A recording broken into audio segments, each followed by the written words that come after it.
সবাইকে আমি অন্তরে ধন্যবাদ জানাই এত সুন্দর একটা আয়োজন করার জন্য। আসলে আমাদের কোরআনের কথা, দিনের কথা সবসময় বেশি বেশি বলতে হবে। আমাদের এই পরিবেশটা কেমন খুবই ভালো হচ্ছে, আমি খুবই আনন্দিত। আসলে আমি সারাদিনে বেশ কয়েকটা প্রোগ্রাম যেতে হয়েছে, যার জন্য দেরি হয়েছে আমার। সবাই আমাকে ক্ষমা করবেন।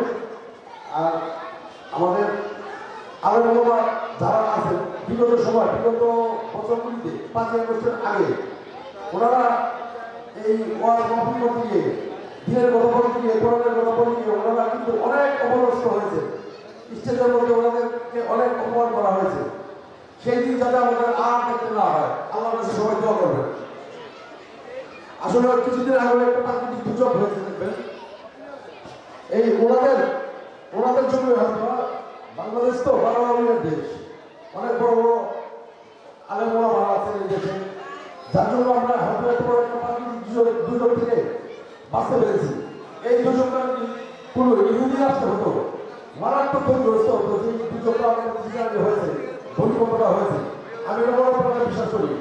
এই জায়গায় আমাদের অনেক বড় বড় আলেম ওলামা আছে, ওনাদের দোয়া পর্যন্ত হয়তো আল্লাহ আমাদের রক্ষা করেছে, এটা বড় প্রাণে বিশ্বাস করি। আরেকটা জিনিস, আমাদের যে ঢাকা 6 আসনে আমাদের প্রার্থী দিয়েছেন যারা চেষ্টা করছেন, ওনার জন্য দোয়া করবেন। এই ওয়ার্ডটা 6 আসনের মধ্যে পড়ছে, ওনার জন্য দোয়া করবেন যাতে উনি নির্বাচিত হতে পারে আপনাদের ভোটে। আমাদের 7 আসনে জনাব হামিদুর রহমান হামিদ ভাই পেয়েছে, উনিও ভালো মানুষ, দামশীল মানুষ, উনি মসজিদ মাদ্রাসার সঙ্গে আছেন, আমাদের ইশারা রাখবেন, উনিও খুব দামশীল মানুষ। দুটাকে নিয়ে আমরা খুব ভালো পেয়েছি।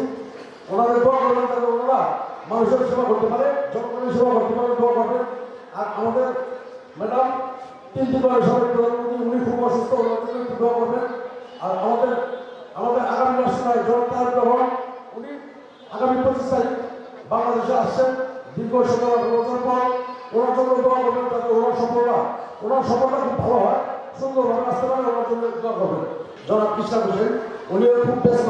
আসলে উনি আমাদের প্রধানমন্ত্রী, উনি এই মাহফিলে আসতে পারেন নেই, ওনার অনেকগুলি কর্মসূচি আছে। যারা আপনারা জানেন আমাদের আগামী রাষ্ট্রনায়ক জনাব তারেক রহমান, ও হ্যাঁ, উনি বাংলাদেশে আসতেছেন, সেই বিষয়ে ওনারা অনেক ব্যস্ত, সেই বিষয় নিয়ে ওনারা কাজ করতেছেন।